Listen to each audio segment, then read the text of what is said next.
আল্লাহ বলেন, বান্দা দুনিয়ার সফর শেষ করে যখন তুমি আমার কাছে চলে আসবা, তখন তোমার মনে হবে তুমি একা।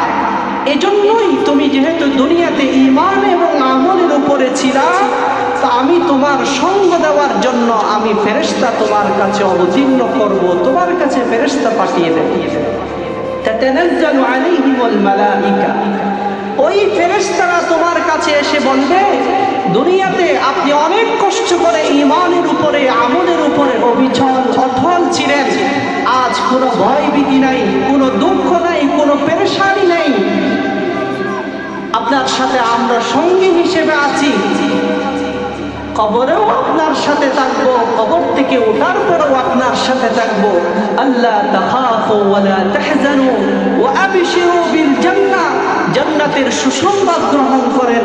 আল্লাতী কুনতুম তুআদুন, যে জান্নাতের প্রতিশ্রুতি দেওয়া হয়েছে। ওইরকম জান্নাত আমরা পেতে চাই কি চাই না? আমরা চাই। যদি আমরা জান্নাত পেতে চাই, তাহলে আমাদের কিছু কাজ করতে হবে আর কিছু কাজ ছাড়তে হবে। আমি এই বিষয়ে সামান্য আলোচনা করব। একজন মানুষ একটা 10তলা ভবন তৈরি করলো। ওই 10তলা ভবন তৈরির পিছনে তার অনেক শ্রম, অনেক অর্থ, অনেক কষ্ট, অনেক মানুষের শ্রম। 3-4টা বছর সময় তার পার হয়ে গেল একটি 10তলা ভবন তৈরি করতে। এত কষ্ট করে এই ভবন তৈরি করার পরে সে যদি আবার সেই ভবনকে ভাঙা শুরু করে, মাটির সাথে মিশিয়ে দেয়, ওই সমাজের মানুষ তাকে বোকা পাগল বলবে কিনা? বলবে কি বলবে না? বলবে কেমন বোকার স্বর্গে বসবাস করে, অনেক কষ্ট করে 4-5টা বছর সময় পেরিয়ে একটা ভবন তৈরি করলো, আবার সেই ভবনকে মাটির সাথে ধসিয়ে দিল, এ কেমন পাগল? বলবে কি বলবে না? আমরা যেমন তাকে পাগল বলবো, তাকে নির্বোধ বলবো। রাসূল আকরাম সাল্লাল্লাহু আলাইহি ওয়াসাল্লামের ভাষ্য অনুযায়ী পৃথিবীর সর্বশ্রেষ্ঠ বুদ্ধিমান ব্যক্তিকে আমাদের কাছে যদি প্রশ্ন করা হয়, তো আমরা এক একজন এক একভাবে উত্তর দেব। আমরা কেউ বলবো দুনিয়ার মধ্যে যারা ডাক্তার, ইঞ্জিনিয়ার, দুনিয়ার মধ্যে সবচেয়ে বেশি সম্পদশালী যারা, দুনিয়ার মধ্যে অর্থ করি যাদের বেশি, তারা হলো দুনিয়ার মধ্যে সবচেয়ে বড় বুদ্ধিমান।